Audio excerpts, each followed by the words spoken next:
जय हिंद दोस्तों। अगर आप लोग भी रेलवे ग्रुप डी 2026 की तैयारी कर रहे हो तो आज की क्लास आपके लिए बहुत ही इंपॉर्टेंट होने वाली है। आज स्पेशल मैं आपके लिए मैथ और रीजनिंग की क्लास लेके आया हूं दोस्तों, जो आपके सिलेक्शन दिलाने में बहुत हेल्प करेगी दोस्तों। ठीक है, ये मोस्ट इंपोर्टेंट क्वेश्चन है जो एग्जाम के रेलवे ग्रुप डी में बहुत पूछे जाते हैं। अगर आप ये सवाल बना लेते हो तो आप सिलेक्शन की रेस में बने हो दोस्तों। ठीक है, तो आप देख सकते हो 3 अगस्त को पेपर है और कैसा आएगा पेपर वो आज हम इस वीडियो के माध्यम से कवर करेंगे एक एक क्वेश्चन को। ठीक है, तो एक भी क्वेश्चन स्टार्टिंग का मिस मत करना। दो संख्याओं का अनुपात 3 और 4 है और इनका एलसीएम 240 है, तो आपको इसका एचसीएफ बताना है। अगर आप चाहो तो इसको ओरल भी कर सकते हो दोस्तों, बहुत जल्दी तरीके से मेरे भाई। ठीक है, तो आप ओरल टिक करोगे तो यहाँ पे 20 टिक कर लोगे। ठीक है, वो कैसे हुआ वो मैं आपको प्रूफ करके यहाँ पे बता देता हूँ दोस्तों। देखो, दो संख्याओं का जो अनुपात है वो 3 और 4x दे रखा है। मान लो ये दो संख्या है और मैंने आपसे कहा है कि आप मुझे इनका एलसीएम निकाल के बताइए, तो आप यही तो कहोगे गुरु इनका जो एलसीएम होगा वो इनका कोई मल्टीपल होगा, यानी बड़ा फैक्टर, यानी 12x। इनका एलसीएम कितना होगा? 12x हो गया। और मैंने आपसे यहीं पे कहा इनका एचसीएफ निकाल के बताइए, तो आप क्या कहोगे? गुरु जो कॉमन नंबर होगा भाई इनका एचसीएफ होगा, तो इनमें 1x कॉमन आ रहा है। तो अब आपको पता है गुरु 12x आपका जो आया एलसीएम, लेकिन क्वेश्चन कह रहा मेरा एलसीएम तो 240 आया, तो मैं कह सकता हूँ गुरु कि 12x का मान 240 दे रखा है। तो हम ये कह सकते हैं गुरु यहाँ पर कितने गुना दिख रहा है? ये इसका 20 गुना दिख रहा है, तो आपको इसका 20 गुना 1x का भी कर लेना, क्योंकि आपको एचसीएफ तो ही पूछा है। तो सी वाला ऑप्शन ऐसे आपको टिक कर लेना है मेरे भाई। ठीक है, जब आप सीख जाओगे तो ऐसे ही ओरल करोगे आप लोग सबसे पहले। ठीक है, अब ये प्रश्न बताइए, शानदार क्वेश्चन है। किसी शहर की जनसंख्या 5,000 है, यदि 10% की वृद्धि होती है और 20% की वृद्धि होती है तो 2 साल के बाद जनसंख्या बतानी है आप लोगों को। देखो, ये बेसिक क्वेश्चन आपके एग्जाम में आएंगे। ठीक है, तो आएंगे, फिक्स है दोस्तों इस टाइप के क्वेश्चन, तो इस क्लास का एक भी क्वेश्चन मिस ना करें। देखो, जनसंख्या कितनी है? 5,000 है। अब देखो, अब मैं डायरेक्ट फ्रैक्शन वैल्यू लिख दूं क्या? 10% की फ्रैक्शन वैल्यू 1/गुरु 10 होती है, मैं लिख देता हूं। ठीक है, और 20% की 1/5 होती है। अब आप ये कहोगे पहले 10 थी, 10 से 1 की वृद्धि हो गई गुरु 11 जनसंख्या हो गई। फिर आप ये कहोगे गुरु 5 थी, 5 से 1 की वृद्धि हो गई तो कितनी हो गई? 6 वृद्धि हो गई। तो आप 6 और 11 का मल्टीपल चेक कर सकते हो। अगर नहीं तो पूरा सॉल्व कर लो। ये 50 हो गया, 50 से इसको काटोगे 100 बार जाएगा। और आप लोगों को भी पता है 11 छंग 66 होगा। जैसे ही 66 को 100 से मल्टीप्लाई करोगे आपको सी वाला ऑप्शन दिख जाएगा। इजी था ये भी सवाल। अगला सवाल बनाइए। अब यहां पर अल्टीमेट लॉजिक लगा हुआ शानदार क्वेश्चन है, देखते हैं सबसे पहले कौन सा स्टूडेंट इससे बनाता है। अगर हम यहाँ का डिफरेंस देखेंगे मेरे भाई तो यहाँ का डिफरेंस 2 आ रहा है। वहीं अगर हम बात करें मेरे भाई यहाँ के डिफरेंस की गुरु 4 आ रहा है। अगर हम यहाँ के डिफरेंस की बात करेंगे गुरु यहाँ पर 8 आ रहा है और यहाँ पर देखेंगे गुरु 7 आ रहा है। तो यहाँ पे क्या लॉजिक लग रहा है मेरे भाई? जब भी आपको सीरीज वाले क्वेश्चन दिखते हैं सबसे पहले आप इनका डिफरेंस चेक करिएगा। ठीक है, जब कुछ भी नहीं आया तो सबसे पहले आपको डिफरेंस चेक करना है। अब यहाँ पर डिफरेंस से बात नहीं बनी तो ऐसा क्या लॉजिक लगा? अगर आप यहाँ पर देखोगे तो इनका दोस्तों क्या किया? इनका डिजिट सम कर दिया, मतलब कि इन्हीं को प्लस करके इनका अंतर दे रखा है। 3 और 1 4 को प्लस करके अंतर, 7 और 1 8 को प्लस करके अंतर, 5 और 2 7 प्लस करके अंतर। अब अगला नंबर 3 और 2 5 प्लस कर दो, यहाँ पर 5 प्लस कर दोगे तो आपको पहला ही ऑप्शन दिख जाएगा। शानदार क्वेश्चन था भाई ये वाला। ठीक है भाई, एक रिक्वेस्ट है आप सभी से, जो भी चैनल पर नए विजिट करो एक बार जल्दी से चैनल को सब्सक्राइब करके रख लो, बेल नोटिफिकेशन बेल को प्रेस कर लो, ताकि अपकमिंग वीडियोस का नोटिफिकेशन आपको यूट्यूब सबसे पहले प्रोवाइड करे। क्वेश्चन कह रहा है कि एक दुकानदार अपनी वस्तु के अंकित मूल्य पर 10% की छूट देता है, फिर 20% का लाभ प्राप्त करता है। यदि वस्तु का क्रय मूल्य 450 है तो उसका अंकित मूल्य ज्ञात कीजिए। इस टाइप का दोस्तों जो सीपी और एमपी वाला क्वेश्चन है वो 100% आएगा, याद रखना दोस्तों। या तो आपको दोस्तों अंकित मूल्य देके क्रय मूल्य पूछ ले, या तो क्रय मूल्य देके अंकित मूल्य पूछेगा, या तो अंकित मूल्य क्रय मूल्य से कितना ज्यादा है, या फिर क्रय मूल्य अंकित मूल्य का अनुपात पूछेगा आपसे। यही 4 क्वेश्चन पूछता है, इससे बाहर नहीं पूछेगा। तो चलो सॉल्व भी कर लेते हैं क्वेश्चन को। देखो 10% की, देखो कॉस्ट प्राइस में आप क्या लिखते हो? 100 माइनस डिस्काउंट, और जो एमआरपी होती है उसमें आप क्या लिखते हो? 100 प्लस प्रॉफिट। तो पहले तो वो आपको 10% की छूट यानी 90 पे सामान को दे रहा है, फिर वो 20% का प्रॉफिट यानी 120। अभी 120 कैसे आया दोस्तों? 100% क्या होता है? क्रय मूल्य होता है ना 100%, उसमें आप प्रॉफिट ऐड करो तभी तो वो 120 बनेगा। ठीक है, अब इसने क्रय मूल्य को क्रय मूल्य से कंपेयर कर लो, अपना रेशियो में कितना आ रहा है? 90 आ रहा है, लेकिन वो कह रहा है 450 आ रहा है, तो इसका 5 गुना हो गया, तो 12 पंचे 60, इसका भी 5 गुना कर लो। 600 किस ऑप्शन में? बी वाले ऑप्शन में। तो यहाँ पे आप ऐसे कर सकते हो। ठीक है, ए और बी ने क्रमशः 20,000 और 35,000 के निवेश से एक व्यवसाय शुरू किया है। वर्ष के अंत में उन्हें 16,500 का लाभ हुआ है, तो ए का हिस्सा ज्ञात करिए। देखो, इसमें समय का जिक्र नहीं किया, तो आप जब समय का जिक्र नहीं होता तो हमने क्या सिखाया था दोस्तों? जब समय का जिक्र ना हो तो जो उनके निवेश का अनुपात होता है वही उनके लाभ का अनुपात बनता है। ये कंसेप्ट तो सभी को पता है। अगर पता है तो इस क्वेश्चन को उड़ा दो दोस्तों आप लोग। देखो, ए ने कितना निवेश किया? ग्रुप 20,000 रुपए। ए ने ग्रुप 20,000 रुपए निवेश किया। वहीं बी ने कितना निवेश किया? ग्रुप 35,000 रुपए। कितना ग्रुप? 35,000 रुपए। अगर आप इनको गुरु सिंप्लीफाई करेंगे तो यहाँ से 3 जीरो से ये 3 जीरो गए, 5 की टेबल से गुरु 4 बार और 5 की टेबल से गुरु 7 बार। तो इनका ये क्या बन गया दोस्तों? प्रॉफिट का रेशियो। अब प्रॉफिट कितना हो रहा है, 7 और 4 11x, यानी 11 रेशियो इनका प्रॉफिट हो रहा है। लेकिन क्वेश्चन कह रहा है प्रॉफिट इनका 16,500 है, तो 11 रेशियो का मान कितना दे रखा है, 16,500। अब आप यहाँ पर देख लो ये इसका कितना गुना है मेरे भाई, है ना। और आपसे पूछा ए का हिस्सा यानी 4 का मान पूछा है आपसे, यहाँ पर किसका 4 का मान पूछा है, तो ये इसका कितना गुना है, तो 11 कम 11, 11 पंचे 55, ये इसका 1500 गुना है, तो आपको इसका भी 1500 गुना करना है। 15 चौके कितना होता है, 60 होता है, यानी यहाँ पर भी 6000। यहाँ पर भी बी वाला ऑप्शन आपको टिक कर लेना है। कोई दिक्कत है किसी भी स्टूडेंट को, अगर कोई डाउट हो तो मेरे भाई कमेंट बॉक्स में बेझिझक होकर पूछ सकते हैं। कोई भी आपका डाउट रह जाता है क्वेश्चन को सोल्व करने के बाद भी, तो भी आप क्लियर कर सकते हो कमेंट के माध्यम से, ठीक है। बस एक बार मुझे ये वाला बटन दबाकर रेस्पॉन्स तो कर दो कि क्लास कैसी लग रही है, कि सेशन आपको पसंद आ रहा है कि नहीं आ रहा है। एक बार सभी वीडियो को लाइक कर लेंगे जिसने अभी तक लाइक नहीं किया। देखो अगर इनका अगर आप देखोगे इसका जो इकाई अंक है मेरे भाई वो अलग है, तो हम क्यों ना इकाई अंक पर ही वार करें, सबसे कमजोर कड़ी पर वार करेंगे, जल्दी क्वेश्चन सोल्व होगा। तो 4 और 2 6 प्लस 2 गुरु, 6 और 2 8 प्लस 2, 8 और 10 प्लस 2, और 10 और 2 12, 12 पे क्या आता है, एल आता है, ऑन द स्पॉट फैसला हो चुका है। तो आप ऐसे क्वेश्चन को उड़ा सकते हो एग्जाम में जब आएगा तो, ठीक है। यहाँ पर भी प्लस 2 कर दिया मैंने। चलिए अगला प्रश्न भी देख लेते हैं, लगे हाथ। अब देखो इसको करने के लिए आपको बहुलक का फॉर्मूला पता होना चाहिए मोड का। तो क्या होता है मेरे भाई, बहुलक इज इक्वल टू बराबर, यहाँ पे लिख दे रहा हूँ 3 माध्यिका। मैं यहाँ पे फॉर्मूला एक बार अच्छे से रीड आउट करवा देता हूँ आप लोगों को, फिर आप इस क्वेश्चन को बेझिझक होकर बनाइएगा। -2 माध्य, माध्य का मतलब मीन, ठीक है, और माध्यिका है ना मीडियन, माध्य। चलो इसी क्वेश्चन के हिसाब से इस क्वेश्चन को बनाते हैं। उसने आपको माध्य और माध्यिका क्रमशः दे रखा है, यानी कि माध्यिका आपको यहाँ पे 12 देखने को मिलेगी, तो 3 गुणा 12 करना है, और माइनस में 2 गुणा कितना करना है, 10 करना है। आपको पता है 3 गुणा 12 कितना होता है मेरे भाई, 3 गुणा 12 हो जाएगा गुरु 12 36, और आपको उसमें से 20 घटा लेना है। तो जैसे ही आप मेरे भाई 20 घटाओगे तो आंसर कितना आएगा, 16 आएगा, जो ऑप्शन नंबर सी में दे रखा है, ठीक है। ठीक है मेरे भाई, सी वाला ऑप्शन आपको यहाँ पे टिक कर लेना है। अगला क्वेश्चन भी देख लेते हैं। यदि कोई ट्रेन पहले 2 घंटे में 40 किलोमीटर की चाल से और अगले 3 घंटे में 60 किलोमीटर की चाल से चलती है, तो आपको इसकी एवरेज स्पीड ज्ञात करनी है, औसत चाल। और गुरु औसत चाल कैसे निकालते हैं हम, कुल दूरी बट्टे कुल समय आप करके निकालते हो। जब आपके पास समय दे रखा हो, जब आपके पास चाल गिवन हो, तो क्या आप दूरी नहीं निकाल सकते, बिल्कुल निकाल सकते हैं। तो दूरी क्या होती है, चाल गुणा समय। क्या होती है, चाल गुणा समय। तो इनको कर लो, कितना आएगा, 80 किलोमीटर, 80 मीटर की दूरी यहाँ पे आ गई, ठीक है।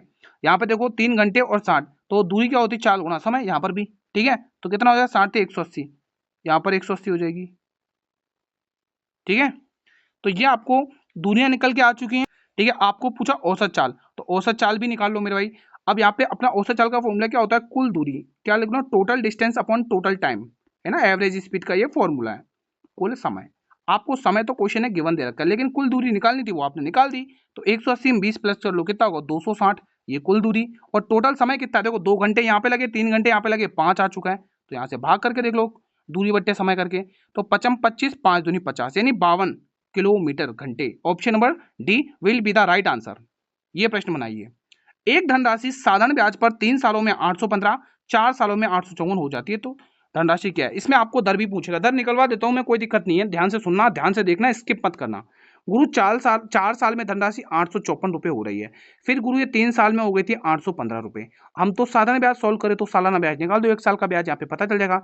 14 में से 5 9, 4 में से 1 3, तो आपको ये पता चला 1 साल का ब्याज 39 रुपए। जब 1 साल का ब्याज 39 है, तो 3 साल का कितना होगा भाई, ये 815 तो मिश्र धन है। और आप मूलधन कैसे निकालते हो भाई, जो प्रिंसिपल होता है वो कैसे निकलता है गुरुजी, मिश्र धन यानी अमाउंट में से अगर हम ब्याज को घटा देते हैं, प्रिंसिपल को, सॉरी अमाउंट को घटा, क्या नाम है, इंटरेस्ट को घटा देते हैं, तो हमारा क्या आ जाता है, प्रिंसिपल आ जाता है। तो हम कंसेप्ट यही लगाएंगे।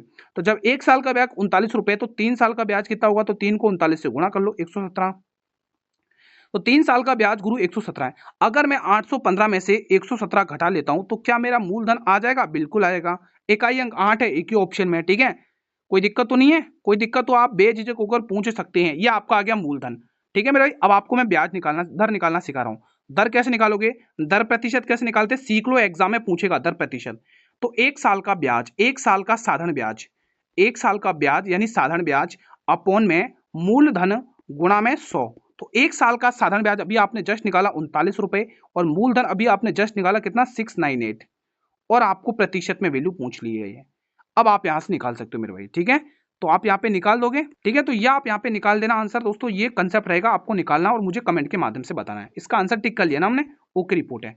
ये बनाइए सवाल, राम अपने घर से निकलकर 12 किलोमीटर उत्तर की दिशा चलता है, वो दाईं मुड़ता है और 12 किलोमीटर चलता है, वो पुनः दाईं मुड़ता है 12 किलोमीटर चलता है, फिर बाएं मुड़ के 5 किलोमीटर चलता है। अपने घर से वो किस दिशा की दूर पर है? ध्यान से देखेंगे, एक तरफ उत्तर दिशा होती है मेरे भाई, एक तरफ पूर्व दिशा और एक तरफ दक्षिण दिशा और एक तरफ पश्चिम दिशा। आपने रीजनिंग वाला डायरेक्शन वाला चैप्टर पढ़ा है तो आपने ये जरूर देखा कि उत्तर जो है ना वो दक्षिण के क्रॉस होती है, पूर्व होती है ना वो पश्चिम के विपरीत होती है। तो ये विपरीत दिशा तो आपने अच्छे से पढ़ाया होगा सभी को, ठीक है मेरे भाई। अब आपने क्या देखना है दोस्तों, अगर दाएं बोलेगा तो आपको आगे चलना है, बाएं बोलेगा तो आपको पीछे चलना है। तो स्टार्ट करते हैं।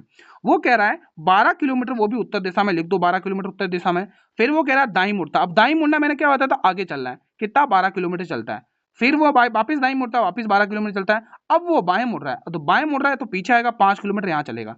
तो अभी मैंने बताया कि उत्तर और दक्षिण आपस में अपोजिट रोटी कट जाएंगी, तो 12 से 12 कैंसिल, 17 किलोमीटर, वो भी पूर्व दिशा में। तो 17 किलोमीटर पूर्व दिशा, ऑप्शन नंबर ए। ये एक तरीका होता है जल्दी क्वेश्चन को करने का, इसको सॉल्व करिए। तो यहाँ पर क्या लॉजिक बन रहा है और बताएंगे क्या सॉल्व कर सकते हैं, क्या आंसर निकाल सकते हैं इसका, लगाइए लॉजिक। तो क्या लॉजिक लग रहा है यहाँ पर, यहाँ पर क्या लॉजिक लग रहा है, शानदार लॉजिक लग रहा है। चलो इसका लॉजिक पता चल चुका है। अगर मैं इसका आधा कर दूं, 0.5 से भाग कर दूं, आधा कर दूं 6 प्लस 1 कर दूं 7 हो जाएगा। उसी तरह से यहाँ पर 1 गुना कर लूँ, यहाँ पर प्लस 2 कर लूँ। फिर उसी तरह से यहाँ पे कितना गुना करना पड़ेगा, 1 के बाद 2 गुना कर लूँ, 9 दूनी 18 प्लस 3 करना पड़ेगा। फिर उसके बाद 3 गुना कर लूँ, 21 से कम 21, 21 21 63 21 चौक 84, 4 गुना होगा इसका, 84 प्लस 4 होगा, 4 गुना प्लस 4 है ना। तो 1 2 4 6 करके देख ले क्या, ये इसका 6 गुना, 6 गुना के बाद 8 गुना हो जाएगा। 8 गुना करके 5 करो, 9 5 45 50, 9 8 9 8 9 72 की 2 कैरी 7 8 से 56। ये लॉजिक तो नहीं काम आ रहा है, कुछ और लॉजिक लगा होगा भाई। लॉजिक यही है दोस्तों, लग रहा है यहाँ पर मिस्टेक हुई है, लॉजिक यही है, लॉजिक यही लग रहा है। ये इसका 2 गुना हो गया ना, 9 दूनी 18 प्लस 3। फिर यहाँ पर देखेंगे 21 चौके 84 हो रहा है, 3 से मल्टीप्लाई नहीं होगा क्या, 2.5 से करके देखें क्या। बाकी आप देखोगे 21 दूनी 42, अगर 2.5 आधा 42 मतलब 21 का और आधा करो तो भी यहाँ पर नहीं पहुंचोगे। ये 21 63 21 चौके 84, 4 गुना हो रहा है, 21 चौके 84 प्लस 4 हो रहा है ना। तो अगला नंबर इस हिसाब से 6 आना चाहिए, ठीक है। 0.1 आधा, फिर 2 दूनी 4 दूनी 8 होना चाहिए, फिर 8 होना चाहिए यहाँ पे।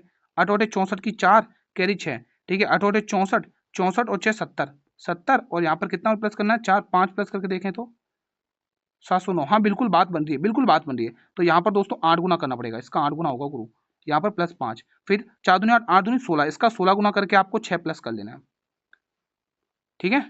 तो आप लोगों को पता है 16 नंबर क्या होता है गुरु, 16 नंबर 144 की 4 कैरी 14, 14 की 4 कैरी 1, 16 7 112, 112 113, उसमें आपको 6 और ऐड कर लेना है। तो ये आंसर आ जाएगा 11350, 11350, 11350, ऑप्शन नंबर ए। शानदार क्वेश्चन था भाई, मजा आ गया। ये बताइए, अल्टरनेट डेज वाला कंसेप्ट आएगा एग्जाम में, बारी बारी काम करने वाला क्वेश्चन आएगा, ध्यान से देखो। एक किसी काम को गुरु 15 दिन में, वहीं 20 काम को गुरु 10 दिन में पूरा करते हैं मेरे भाई। तो टोटल इनकी क्षमता निकाल लो, टोटल काम निकाल लो, 15 दूनी 30, टोटल काम इतना है। तो ए की क्षमता 2 आ चुकी है और बी की क्षमता 3 आ चुकी है। अब वो पहले दिन काम करेगा गुरु, वो क्या कहता है, यदि एक एक दिन काम करते, यदि काम की शुरुआत ए से करते हैं, देख ध्यान से सुना, कंसेप्ट समझ लो पहले। ए काम करेगा, फिर बी काम करेगा, फिर ए काम करेगा, फिर बी काम करेगा। ए की क्षमता 2, फिर बी की क्षमता 3, ए की क्षमता 2, बी की क्षमता 3। तो क्यों ना आप ऐसा करके देखो, पहले दिन ए फिर दूसरे दिन बी, यानी टोटल क्षमता इनकी 5 हो जाएगी। तो मैं ये कह सकता हूँ कि 5 दिन में जो कार्य होगा मेरे भाई वो कितना हो रहा है, इनकी टोटल क्षमता कितनी, 3 और 2 5 है ना। तो 5 दिन में हमारा टोटल काम कितना, 6, ठीक है। अब हमें कि कहाँ तक पहुंचना है, 30 तक पहुंचना है मेरे भाई, ठीक है। 3 और 2, रुको रुको रुको, मैंने उल्टा लिख दिया, माफी चाहूंगा, एक बार इसको सही से लिख लो एक बार आप लोग। हाँ तो मैं ये कह सकता हूँ दोस्तों, यहाँ पर एक बार चेक कर लो। मैं ये कह सकता हूँ कि इनका 2 दिन का जो काम बन रहा है वो 2 दिन का काम किस 2 दिन का काम किस क्षमता से करते हैं, 5 की क्षमता से, ठीक है। टोटल काम कितना है मेरे भाई, ध्यान से देखेंगे और ध्यान से सुनेंगे मेरे भाई। टोटल काम देखो 30 है, तो हमें 30 तक पहुंचना है, इसको 6 से गुणा कर लो, तो इसको भी 6 से गुणा, तो 6 दूनी 12 दिन लग जाएंगे, ऑप्शन नंबर बी। बस सिंपल सी गणित है, ऐसे ही कर लेना, एग्जाम में बहुत जल्दी क्वेश्चन बन जाएगा आपको अल्टरनेट डेज वाला। ये क्वेश्चन बनाइए, बहुत ही शानदार है। क्वेश्चन कह रहा है कोई धनराशि साधारण ब्याज की दर से 16 साल में दुगनी हो जाती है, कितने वर्षों में 6 गुनी हो जाएगी।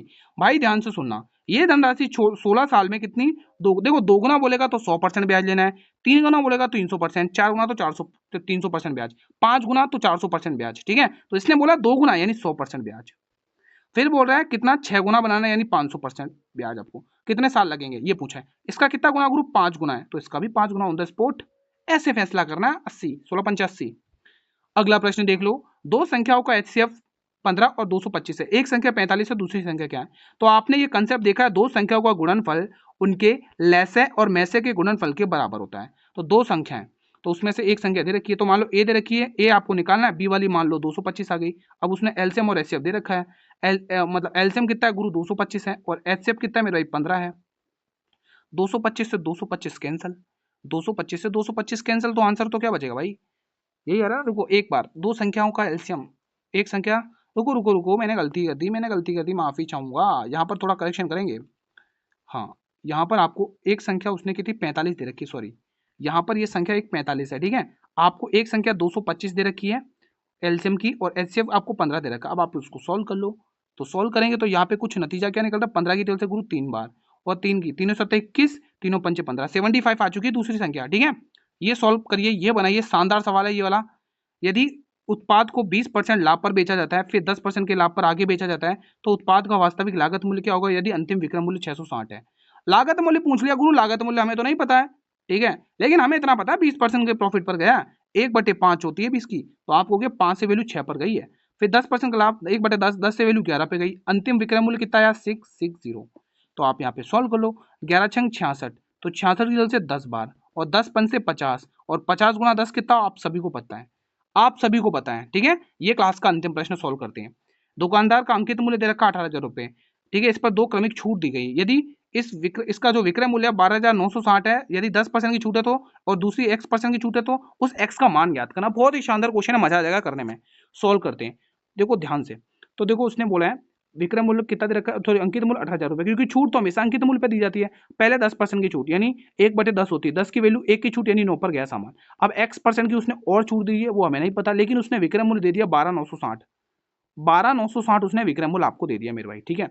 तो इसको आप सॉल्व कर लो, 28 की टेबल से काट लो भले, 12,960 है, ठीक है, ठीक है। तो 18 की टेबल से काटोगे, 18 एकन 18, यानी ये जाएगा 1000 बार, 18 की टेबल से 18 सत्ते 126, और 18 पंचे 90, ये 705 बार गया है, ठीक है मेरे भाई। और कुछ कट रहा है क्या, और कुछ कट रहा है क्या, अगर आप ध्यान से देखेंगे तो यहाँ पे 2 जीरो, ये 3 जीरो से ये पूरा 1000 कट गया, ठीक है। अब आपको इसको भाग करना है, तो 705 में से ये कितनी बार, 18 पंचे 90, 18 सत्ते 126 ही हो रहा है, 18 सत्ते 126 जीरो, 18 पंचे 90, सही तो किया है, कुछ मिस्टेक, हाँ मिस्टेक हुई है, लिखने में मिस्टेक कर दी यहाँ पर छोटी सी लिखने में मिस्टेक हुई है, यहाँ पर इसको करेक्शन करेंगे। हाँ 12,960 है गुरु, ये 12,960 है, ठीक है। तो इसको 18 की दल से 100 बार काटोगे, 1000 बार, 18 की दल से इसको काटो, अलग पेन चूज कर लेते अपन, ब्लैक ले लेते। 18 सत्ते 126, 3 बचेगा, 18 दूनी 36, ये गया इतनी बार, ठीक है। 3 जीरो से ये 3 जीरो गया, 9 की दल से 9 अट्ठे बोइटा 80 बार। तो आपको पता है 100% वैल्यू होती है, अगर आप 80% घटा दोगे तो आपको पता चल जाएगा छूट कितनी है, 20% की, ठीक है, 20% की छूट है, यानी कि option number D will be the right answer. तो बड़ा ही इंपॉर्टेंट क्वेश्चन था, मजा आ गया इसको करने में। कोई भी डाउट अगर रह गया हो तो आप मुझे कमेंट के माध्यम से पूछ सकते हैं, ठीक है मेरे भाई। चीजें क्लियर होगी तो ये वाला बटन दबाकर मुझे रेस्पॉन्स कर दो। अगर आप चाहते हो ये क्लासेस कंटिन्यू रहे तो आप इस वीडियो को पूरा वॉच करो और ज्यादा ज्यादा स्टूडेंट तक शेयर करो। अच्छा वॉच टाइम अगर आप आएगा तो ये क्लासेस मैं आपके लिए कंटिन्यू रखूंगा, क्योंकि अगर आपको सिलेक्शन लेना है एग्जाम में, तो ये मैथ और रीजनिंग पर आपको पकड़ बनानी पड़ेगी। तो मैथ और रीजनिंग के लिए अगर आप चाहते हो ये क्लासेस कंटिन्यू रहे तो आप एक बार इस वीडियो को पूरा देखें और ज़्यादा ज़्यादा स्टूडेंट तक शेयर करें मेरे भाई, ठीक है। और कोई भी डाउट रह जाता है उसके लिए हम हैं ही हैं दोस्तों, आप कमेंट बॉक्स में कर देना, क्लियर हो जाएगा। चैनल पर नए हो तो चैनल को सब्सक्राइब जरूर कर लेना मेरे भाई, ठीक है। और बेल नोटिफिकेशन बेल को प्रेस जरूर कर लेना, ताकि आने वाले हर एक नए वीडियो का नोटिफिकेशन यूट्यूब सबसे पहले आपको प्रोवाइड करे। अब रही बात गुरु इसकी पीडीएफ कहाँ मिलेगी, तो मेरे भाई इसकी जो पीडीएफ मिल जाएगी वो आपको टेलीग्राम चैनल पर मिल जाएगी। कहाँ पर, टेलीग्राम चैनल पर। आप गुरु इस टेलीग्राम चैनल का लिंक कहाँ मिलेगा, तो इसी वीडियो के डिस्क्रिप्शन बॉक्स में टेलीग्राम चैनल का लिंक गिवन है, वहां पर जाइए, पीडीएफ को डाउनलोड कीजिए और रिवीजन में लग जाइए मेरे भाई। जितनी भी क्लासेस होती है हमारी यूट्यूब चैनल पर, वो सारी की सारी पीडीएफ उसकी आपको टेलीग्राम चैनल पर ही मिलेगी, ठीक है दोस्तों। कोई डाउट हो तो पूछना जरूर। तो मिलेंगे कल एक और नई क्लास में इसी टाइम पर, तब तक के लिए जय हिंद, जय भारत, वंदे मातरम।